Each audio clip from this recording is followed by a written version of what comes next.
अस्सलाम वालेकुम स्टूडेंट्स। आज का हमारा टॉपिक है वो है व्हाट इज़ एजुकेशनल साइकोलॉजी। कि एजुकेशनल साइकोलॉजी जो है वो बेसिकली होती क्या है। यहाँ पे दो चीज़ों की बात होगी, एजुकेशन की भी, साइकोलॉजी की भी। जैसे कि आपको पता है साइकोलॉजी क्या है। साइकोलॉजी जो है वो, इसका मतलब है स्टडी ऑफ सोल। ठीक है, जो इसका बनता है derive from to Greek word psyche and logos means की स्टडी ऑफ सोल। तो क्या होता है कि हम किसी के भी बिहेवियर को जो है वो किसी के भी माइंड को जो है वो इस तरह से स्टडी कर सकते हैं थ्रू बिहेवियर। तो एजुकेशनल साइकोलॉजी का इसमें क्या है रोल। तो एजुकेशनल साइकोलॉजी जो है वो साइकोलॉजी की ही ब्रांच है। इसमें जो है वो क्लासरूम इन्वायरमेंट में टीचर्स को जो भी बच्चों की प्रॉब्लम्स को फेस करनी पड़ती हैं, तो उसका इमीडिएट सॉल्यूशन जो है वो एजुकेशनल साइकोलॉजी के अकॉर्डिंग हो सकता है। जिस तरह अगर टीचर ने साइकोलॉजी पढ़ी होगी, एजुकेशनल साइकोलॉजी पढ़ी होगी, तो क्या होगा कि जो भी क्लासरूम इन्वायरमेंट में बच्चे को जो प्रॉब्लम्स आएंगे, इंडिविजुअल डिफरेंसेस को समझने में टीचर्स को हेल्प मिलेगी। तो ये हम एजुकेशनल साइकोलॉजी के अकॉर्डिंग समझ सकते हैं। Educational psychology involves the study of how people learn knowledge, skills and attitudes. कि किस तरह से जो है वो पर्सन जो है वो नॉलेज, स्किल्स और एटीट्यूड जो है वो एक्वायर कर सकते हैं, किस तरह से है जो वो है लर्न करते हैं। अब यहाँ पे डिफरेंट साइकोलॉजिस्ट के अकॉर्डिंग जो है वो एजुकेशनल साइकोलॉजी क्या है, ये हम जानने की कोशिश करते हैं। सबसे पहले educational psychology is that branch of psychology, इसकी डेफिनेशन है स्किनर के अकॉर्डिंग। उसने कहा है कि एजुकेशनल साइकोलॉजी साइकोलॉजी की ब्रांच है जो कि डील करती है टीचिंग एंड लर्निंग को। टीचिंग लर्निंग को डील करने के साथ साथ क्या करती है, also cover the entire range. वो इंटायर रेंज को कवर करती है, जिसमें क्या आ जाता है किसी भी पर्सनैलिटी का behaviour to related to education. अब personality of the behaviour of the personality किसकी हुई, टीचर की। टीचर का बिहेवियर हो गया, स्टूडेंट्स का बिहेवियर हो गया, कहाँ पे, जो कि रिलेट करता है एजुकेशन में। तो क्या हुआ कि जो एजुकेशनल साइकोलॉजी टीचिंग और लर्निंग को भी डील करती है, इसके अलावा इंटायर रेंज में जो है वो कवर करती है बिहेवियर ऑफ द पर्सनैलिटी, किसके, टीचर के और स्टूडेंट्स के बिहेवियर को स्टडी करती है। जो भी बच्चों को मसले आ रहे हैं पढ़ने में, तो टीचर्स उनको ठीक करने की कोशिश करती है। इसके अलावा टीचर जो है वो अपने टीचिंग मेथड्स को ठीक करने की कोशिश करती है। तो ये एजुकेशनल साइकोलॉजी जो है वो इसको डील करता है। जॉन लॉक के अकॉर्डिंग है, इसने सजेस्ट किया कॉन्सेप्ट किसका, टेबुला रासा का, जिसने कहा था mind is a blank slate. कि जो बच्चा है उसका एक माइंड ब्लैंक स्लेट होता है। जैसे जैसे एक्सपीरियंस, लर्निंग एक्सपीरियंसेस उसके होते हैं, तो उससे क्या होता है वो ब्लैंक स्लेट जो है वो फिल हो जाती है। एग्जांपल के तौर पे मैं आपको बताती हूँ, जिस तरह एक बच्चा नया नया स्कूल में जाता है तो उसको ना ABC आती है ना काउंटिंग आती है।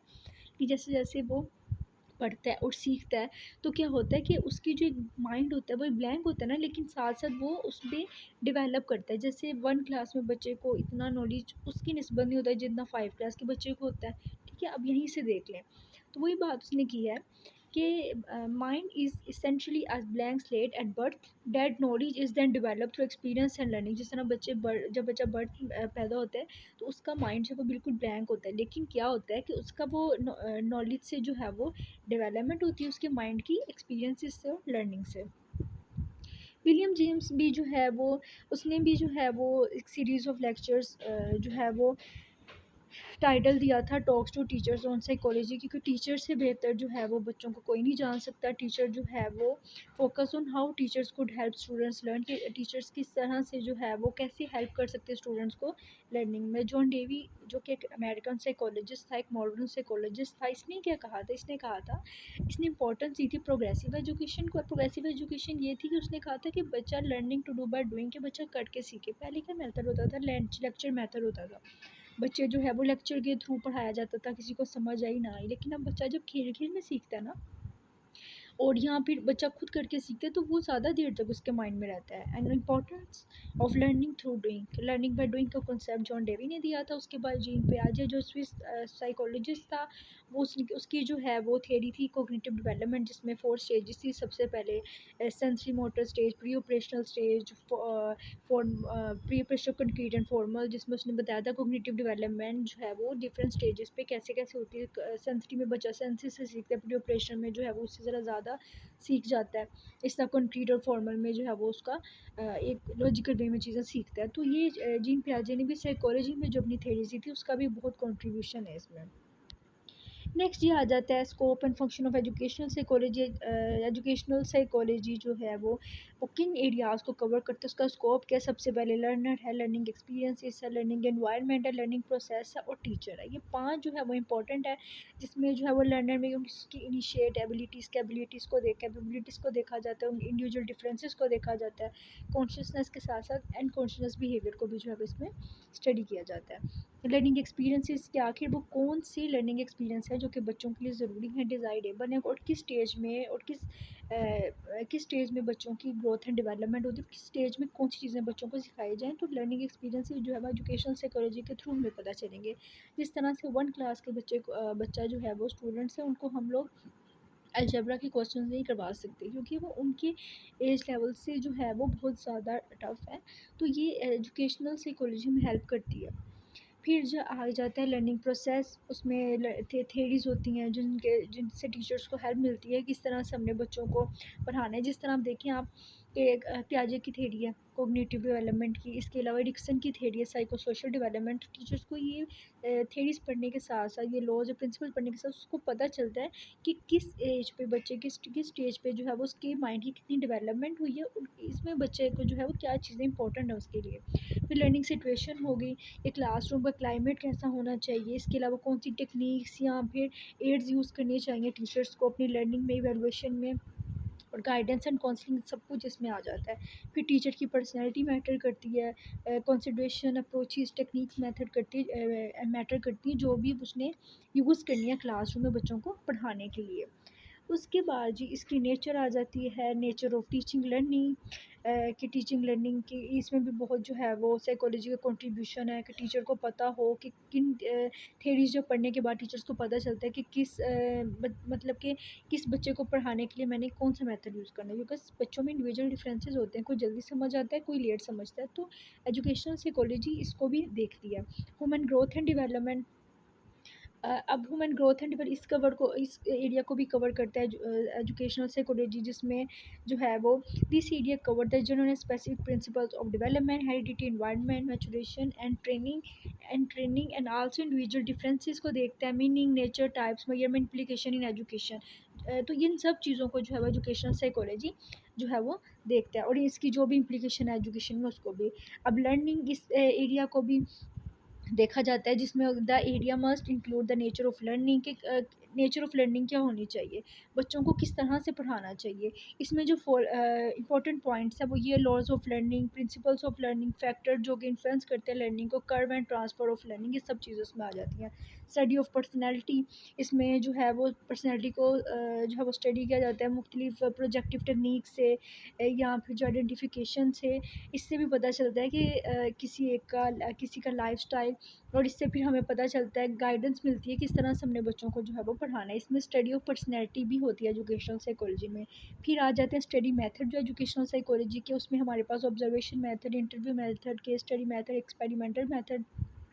ऑब्जर्वेशन मेथड ये होता है कि टीचर ने फॉर एग्जांपल बच्चों से टेस्ट लिया है, तो टीचर टेस्ट के मार्क्स पे जो है वो ये प्रिडिक्ट करेगी कि ये बच्चा जो है वो फाइनल्स में किस तरह का दे सकता है। इसके अलावा इंटरव्यू केस स्टडी की होती है, केस स्टडी में लॉन्ग टाइम जो है वो किसी एक पर्सन को जो है वो किसी एक सब्जेक्ट को स्टडी किया जाता है।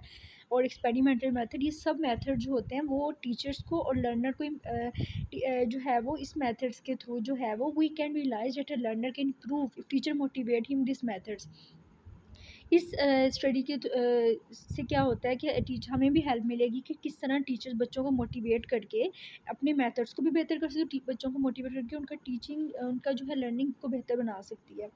लेकिन क्या बात है कि तमाम मेथड जो है वो तमाम बच्चों के लिए एप्लीकेबल नहीं होते, क्योंकि इंडिविजुअल डिफरेंसेस होते हैं। किसी को पढ़ाने के लिए टीचर का कोई मेथड जो है वो यूज़ करना पड़ता है, जैसे कि स्लो लर्नर्स के लिए टीचर को एक्स्ट्रा एफर्ट करनी पड़ती है, तो कोई लेक्चर मेथड के थ्रू समझते हैं, कोई डिस्कशन मेथड के थ्रू समझते हैं। तो ये स्टडी मेथड जो है वो ये एक रिसर्च बेस्ड होता है, तो इसमें रिसर्च करके जो है वो टीचर्स अपने मेथड्स को बेहतर बनाती हैं।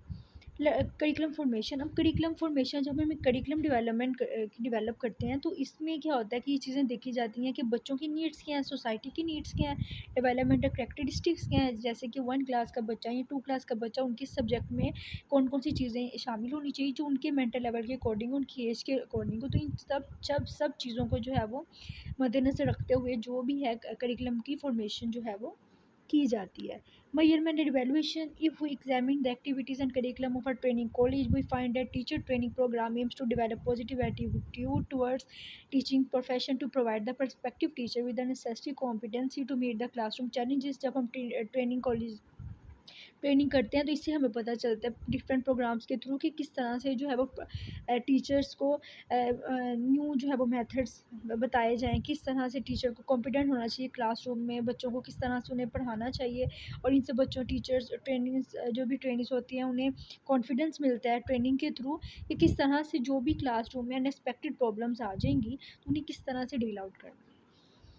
उसके बाद एजुकेशनल साइकोलॉजी का बहुत रोल है किसमें, अब नॉर्मल स्टूडेंट्स में जिस तरह वो बच्चे जो कि स्पेशल बच्चे होते हैं, ठीक है, उनको जो सोसाइटी में निगलेक्ट कर दिया जाता है, इंस्टीट्यूट में निगलेक्ट कर दिया जाता है, तो एजुकेशनल साइकोलॉजी उनके लिए भी जो है वो बहुत मोस्ट इम्पॉर्टेंट कंट्रीब्यूशन देती है और ऑर्गेनाइज करती है उनके लिए एजुकेशन, जिसमें exception for the exceptional children who has been neglected and डिवॉर्ड ऑफ एजुकेशनल फैसिलिटीज़, जिन्हें एजुकेशन फैसिलिटीज़ नहीं मिलती।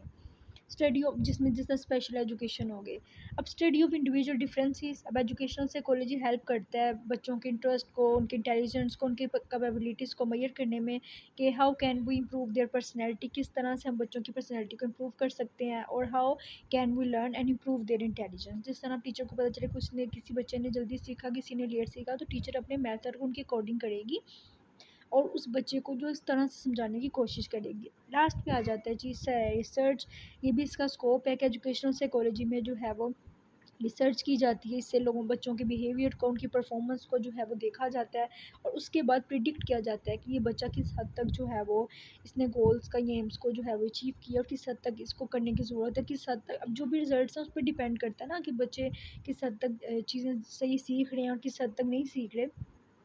और इसमें क्या होता है कि टीचर्स को भी अपना मेथड ठीक करना पड़ता है और जो है वो स्टूडेंट्स किस तरह से स्टूडेंट जो है वो सीख सकते हैं। तो इसमें ये दोनों चीज़ें मैटर करती हैं। We can control, track and predict the behaviour of students on the basis of research studies in classroom teaching में रिसर्च स्टडीज़ के अकॉर्डिंग जो है वो हम बता सकते हैं किस तरह से इन मेथड्स को टीचर्स को अपनी टीचिंग और स्टूडेंट्स को अपनी लर्निंग जो है वो बेहतर बनानी है।